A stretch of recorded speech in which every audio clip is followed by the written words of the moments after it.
So 7.2 is all about quadratic equations. And what you find is, as you get higher in mathematics, oftentimes different techniques or different forms of things are very useful. And Grant was just asking about, do we need calculators in this class the rest of the term, that kind of stuff. And the truth is, math has been around for a very long time and way before any calculators existed. And so they use certain techniques to find things they were searching for, like zeros of a function or what they would call solutions.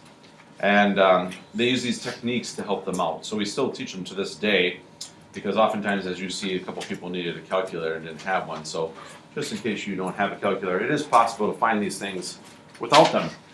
One of the things that we've talked about in 7.2 before is something called a quadratic equation. So we're going to be talking about quadratic equations. And there are three main forms that are used. The one that pretty much everybody knows is the one that goes like y equals ax squared plus bx plus c. So an example of that might be something that looks like y equals 7x squared minus 3x plus 4, where if you're looking at this particular example, the 7 is your A, the negative 3 would be your B, and the 4 would be your C. The vertex form is a very popular form and used mostly for graphing. So when you look at this vertex form, I usually use this form when I want to graph something rather rapidly. And its form is y equals x minus h squared. Oh, I probably should have, I'm sorry. Need to add one thing in here. You can put a little a in front. A times x minus h quantity squared plus k. And the reason they call this the vertex form is because when you're talking about this, your vertex is whatever the h and the k are. So an example of this might be y equals negative 2 times x plus 1 squared plus 3. And then in this particular example, if I was looking at my vertex, what I would tell you is that my vertex off to the side here would be negative 1, 3. And so if you remember back to when we did our absolute value function, those v-graphs, and we talked about how whatever was inside, you looked at it and you said, oh, that's the opposite thing, and then whatever was outside was what you saw. So like the x and the y deal. So inside the parentheses you see a plus 1, and that's why the vertex is at negative 1 for the x. And outside you see a positive 3, and that's why the y value is 3. The negative on the outside is just like the absolute value graph, flipping this parabola or this quadratic upside down. So the nice thing about this is I can do a very quick sketch based on what I see here, because I know it's flipped upside down, it's a parabola, I know where the vertex is, all that kind of stuff.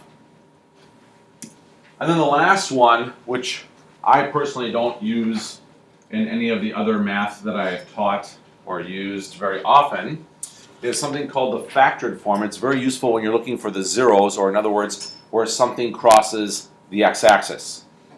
And in that form, if you're writing that one down, what you will see is you'll have y equals an a times x minus what they call R1, which stands for the word root, or 0, or where it's crossing the x-axis, times x minus R2. And this is the factored form. These things here, these r's, R1 and R2, these are the zeros. Sometimes they use the word roots, and basically it's where it crosses the x-axis. And you'll see that in one of our examples. So an example of writing it in this format might be something like y equals 5 times x plus 1 times x minus 3. And what this would tell me is that my zeros in this case would be negative 1 and positive 3, because those are the two things that make my parentheses 0. So it's a very convenient form to see where something crosses the x-axis or what your roots or your zeros are. For a long time, the zero product property in its most basic sense says if, oh, I don't want to use those colors, sorry. If multiple factors product equals 0, then one of them must equal 0. For example, if I have two numbers, x times y equals 0, then either x equals 0 or y must be 0. Because if two things are being multiplied to give you 0, one of them has to be 0. Alright, so my words didn't match my writing, so it's if multiple, not multiply, sorry. So if multiple factors. Thank you, Caroline. First example. So we see a factored form of something, and it says x minus 7 times x plus 3. Find the zeros if this was my function. So what they're saying is, if this was my y equals something, what are the zeros? So all you do is you look inside the parentheses and you say, hey, what would make those parentheses 0? So what makes the first parentheses 0? A 7. So your x value of 7 would make the first parentheses 0. What makes the second parentheses 0? Negative 3. So those are your answers. 7 and negative 3. In number 2, they talk about the graph of this quadratic, which we know as a parabola, is shown, and we want to write it in the factored form. So what you should notice over here is that there are two places where it crosses the x-axis. And factored form means that I want to write it like this. I want to write down y equals a times x minus r1 times x minus r2, where the r1 and the r2 are where it's crossing the x-axis, otherwise known as its zeros.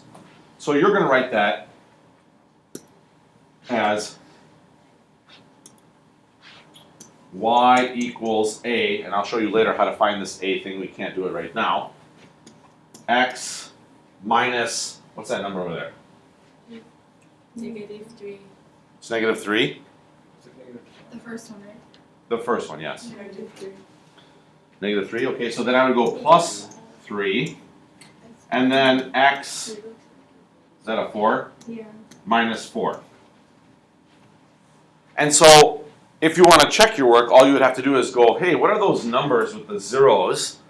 And if they make your parentheses 0, then you've found where they cross the x-axis, because those are the zeros. Alright, so your question, Grant, was how do we rearrange these things, and now they want it in general form. So if I'm going to write it in general form, basically all that's saying is I need to kind of multiply this thing out.